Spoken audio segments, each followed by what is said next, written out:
రామ, నీకంటే నేను అన్నిటిలో గొప్పవాణ్ణి. నాది బ్రాహ్మణ జాతి, నీది క్షత్రియ జాతి. నేను నీకంటే వయసులో పెద్దవాణ్ణి. నా కుటుంబం నీ కుటుంబం కంటే చాలా పెద్దది. నా వైభవం నీ వైభవం కన్నా అధికం. మీ అంతఃపురమే స్వర్ణం, కానీ నా లంకా నగరమే స్వర్ణామయం. నేను బల పరక్రమాలు నీకంటే శ్రేష్ఠుని. నా రాజ్యం నీ రాజ్యం కంటే పెద్దది. ఇన్ని శ్రేష్టమైన విజయాలు కలిగి ఉన్నా కానీ యుద్ధంలో నీ ముందు ఓడిపోయాను.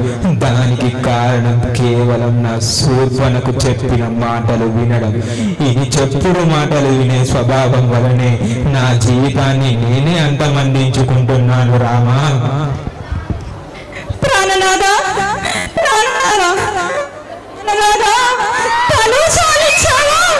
అందరూ నిన్ను రాముడి చేతిలో చనిపోయాడు, రాముడి చేతిలో ఉన్నారు.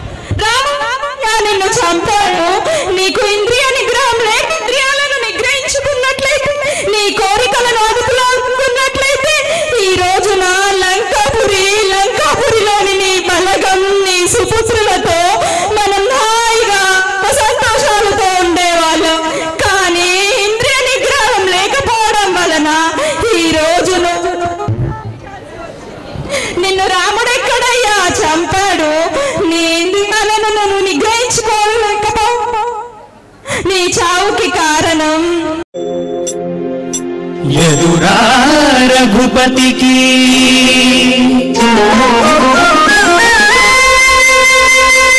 ఎదురా రఘుపతికి నీవిటు రావణ. ఎదురా రఘుపతికి నీవిటు రావణ. నేడు ఇదేమి బుద్ధి తలచితివి ఇట్లాయ బ్రతుకు. ఎదురా రఘుపతికి నీవిటు రావణ. నేడు ఇదేమి బుద్ధి తలచితివి ఇట్లాయ బ్రతుకు. ఎదురా రఘుపతికి నీవిటు రావణ.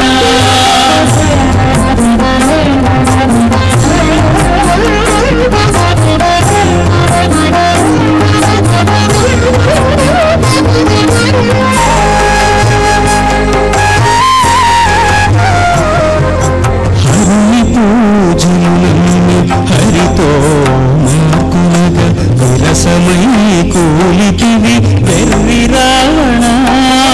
హరి పూజలు నమ్మి హరితో మాకునగ విరసమై కూలితివి వెర్రి రావణ.